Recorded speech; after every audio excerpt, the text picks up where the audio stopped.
नमस्कार मित्रांनो, कलाम प्रबोधिनीमध्ये आपलं स्वागत आहे. आज आपण प्राचीन भारतातील वैदिक संस्कृती या टॉपिकवरील माइंड मॅप बघणार आहोत.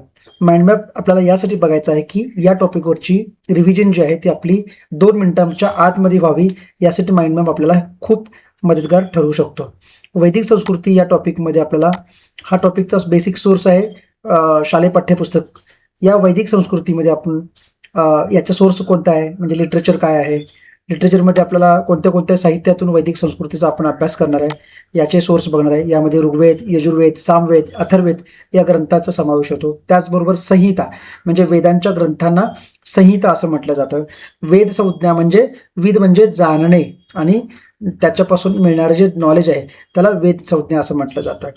या मौखिक परंपरेचं किंवा वेदांचे जे जतन केलेलं आहे त्याला श्रुती असं म्हटलं जातं. तर इतर वाङ्मये या वैदिक संस्कृतीमध्ये बघितली जातात. त्याच्यामध्ये ब्राह्मण ग्रंथ, आरण्यके आणि उपनिषद यांचा समावेश होतो. त्यावेळची जर सामाजिक व्यवस्था बघायचं झालं तर सामाजिक व्यवस्थेमध्ये जी सगळ्यात महत्त्वाचं म्हणजे कुटुंब व्यवस्था. कुटुंब व्यवस्थेमध्ये एकत्र कुटुंब पद्धती त्यावेळेला अस्तित्वात होती. विशेष करून गृहपती जो आहे तो पुरुष असायचा. आणि त्याचबरोबर ज्या काही महत्त्वाच्या विद्वान स्त्रिया त्या कालखंडामध्ये होऊन गेल्या, ज्यामध्ये लोपामुद्रा, गार्गी आणि मैत्री यासारख्या विद्वान स्त्रियांची नावं आपल्याला इथे सांगता येऊ शकतात. यावरती UPSC पूर्व परीक्षेला देखील या अगोदर प्रश्न विचारलेला आपल्याला दिसून येऊ शकतो. त्यावरून आपल्याला या टॉपिकचं महत्त्व जाणवेल. दैनंदिन जीवन पद्धती जर आपण बघितलं तर त्यामध्ये कुडाची आणि मातीचे ग्रह आपल्याला आढळून येतील, ज्याला आपण ग्रह किंवा शाळा असं देखील म्हटलं जातं. काही महत्त्वाची पिकं त्यावेळेला घेतली जात होती. त्यामध्ये आपल्याला सातू, ज्याला यव म्हटलं जातं, गहू म्हणजे गोधूम आणि तांदूळ म्हणजे व्रीही, या जोड्या लावायला देखील आपल्याला अशा प्रकारचा प्रश्न विचारला जाऊ शकतो. त्या दृष्टीने आपल्याला ते अत्यंत महत्त्वाचं आहे. त्यावेळेला लोक पोशाख कोणत्या प्रकारचं वापरायचे तर सुती, लोकरी आणि वल्कले म्हणजे झाडांच्या सालीपासून बनवलेले जे वस्त्र आहेत ते बनवले जात असत.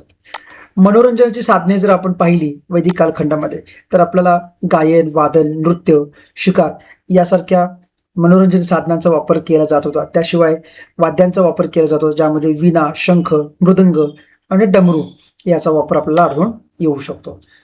पुढे आपण जर सामाजिक आणि आर्थिक जीवनाचा जर विचार केला तर आपल्याला विशेष करून कृषी आणि पशुपालन या 2 महत्त्वाचे व्यवसाय त्या कालखंडामध्ये होते, ज्यामध्ये शेती हा प्रमुख व्यवसाय होता. या शेतीमध्ये लोखंडाचा फाळ, नांगर, त्याचबरोबर शेणखताचा वापर देखील केला जात असे. याचबरोबर काही प्राण्यांचा वापर शेतीमध्ये केला जात होता. जसं की आपल्याला जर आपण बघितलं समाजामध्ये तर गायीचं अत्यंत महत्त्व त्या कालखंडामध्ये होतं. गायी हे एक विनिमयाचं साधन म्हणजेच एक्सचेंजचं साधन वापरलं जात होतं.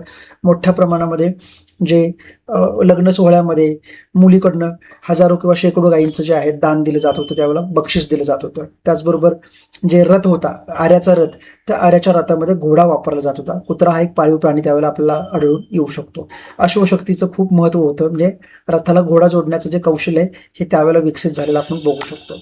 उद्योग आणि व्यवसाय बघितला आपण तर त्यामध्ये आपल्याला व्यावसायिक संघ होते. जे जे वेगवेगळे व्यवसाय होते त्यांच्या संघाला आपल्याला श्रेणी किंवा गिल्ड असं देखील म्हटलं जातं. त्यावेळच्या सामाजिक व्यवस्थेमध्ये 4 प्रकारचे वर्ण आपल्याला आढळून येतील: ब्राह्मण, क्षत्रिय, वैश्य आणि शूद्र. त्याचबरोबर जो मुख्य बदल झाला त्या मुख्य बदलामध्ये आपल्याला पूर्वी जे व्यवसायावर आधारित जाती व्यवस्था होती ती या वैदिक कालखंडामध्ये बदलली आणि व्यवसायावरून याच्याऐवजी जन्मावर आधारित जाती व्यवस्था अस्तित्वात आली आणि तिथून पुढे ती बरेच वर्ष टिकून राहिलेलं आपल्याला पाहता येऊ शकतं.